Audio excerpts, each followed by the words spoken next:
when you play, but given the fact that you've got a quarterback that's kind of nicked up, does it probably not hurt you for Monday, but if you advance, you're looking at a short week?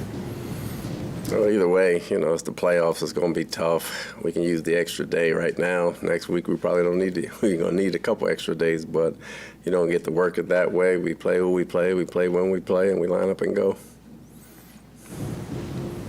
Todd, to play a team you've already faced this season, obviously it's been a long time since you played the Eagles, but do you like the idea of a rematch in the playoffs, or how does that compare to getting a team you're starting from scratch with? No, I don't think it compares at all. It's about the same for the really most part. It doesn't compare because we played them so early in the year.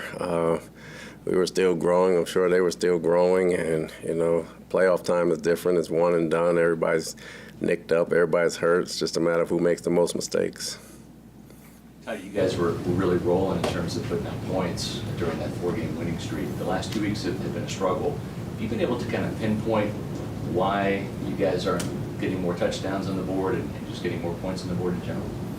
Not really. I mean, we play some decent defenses, but when you execute, it goes well. When people get enough film on you and you keep doing the same thing, you have to change some, so we got to switch some things up on both sides of the ball, not just talking offensively, defensively too. But you win the game however you need to win it. You're not going to be clicking on all cylinders all the time. At the same time, you guys have had some stretches where you've got 27, 34, 30 points per game. You've got the running game going. A far cry from where the offense was in its infancy back in week 3. Is that encouraging going into this game with some of that offensive success that you've had since week 3? Well, we'll do whatever we have to do to win the ball game. As long as we have one more point than they have, that's what we're looking for right now. We want to have consistency all the way around, but the object is to win the game by any means necessary. Todd, Yaya Diaby ended up leading the team in sacks this year. What can you say about the progression of him and just the feat of a rookie leading the team in sacks this year? He came into his own. You know, he's a physical specimen. Obviously, once he got the system down and he started playing loose and playing free, he really got back there and wreaked some havoc and made some plays. Proud of him. You've seen a lot of edge rushers in your day coaching defense. But where's the ceiling on Diaby in terms of his hot start and where he has room to grow?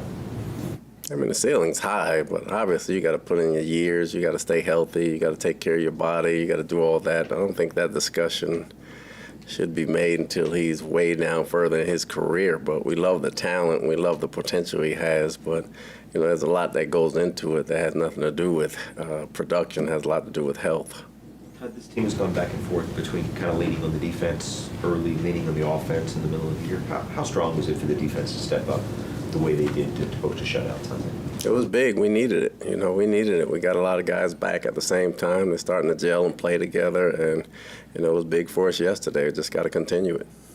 Todd Baker, you mentioned, you know, kind of the up and down nature of the offense, but is that sort of who he is too? In other words, even during the 4-game win streak, you had a couple games where he completes 48% of his passes, but ends up with a game-winning drive against Atlanta.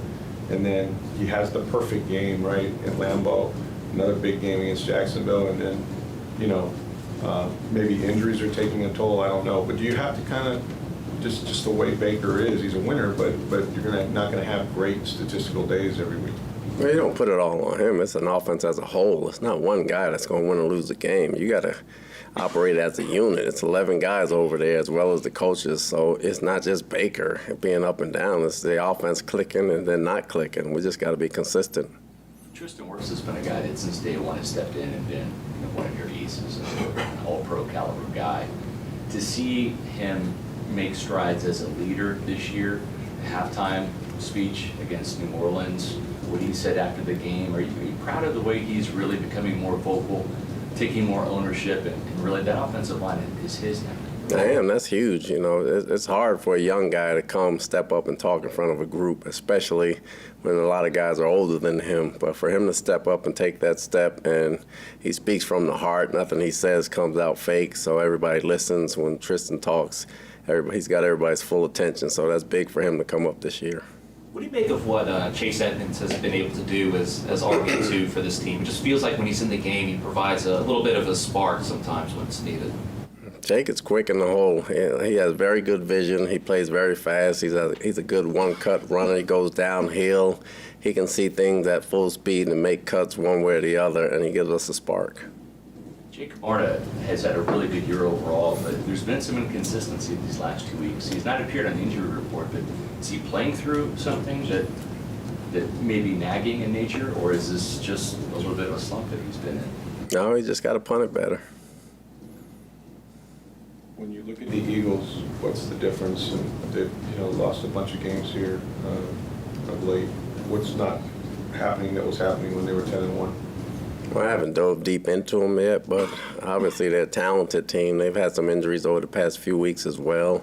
Can't really put a finger on it until I watch more film right now. But again, they still won double-digit games. They're a very talented team. They went to the Super Bowl last year, and they're going to be a tough team to beat.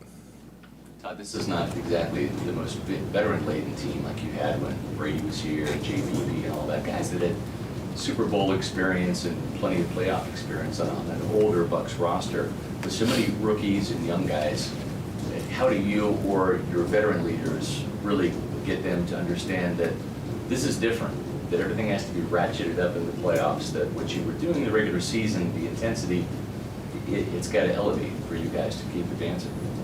I think it helps them because they don't know and they haven't been there. I think it's exciting for them. You can only get there by getting experience, and everybody that's been there has to be a rookie or a second or third year guy at some point.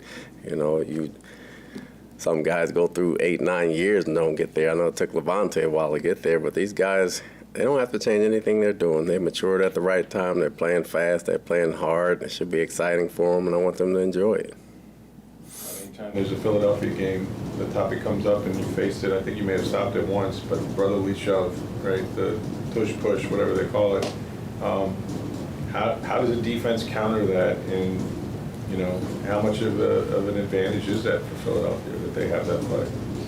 It's a big advantage for them, and I think it's a very good play. The only way you can counter that is try not to get in it. You want to keep them at 5 or more if you can, but they do a very good job of getting in it. Is there a counter to it? They always say low man wins, but is Kelsey the key here? If I had the answer to that question right now, I would be upstairs diagramming and calling and writing books on it. I don't have it right now. Anything else? Thanks. Thank you. Thanks, Todd.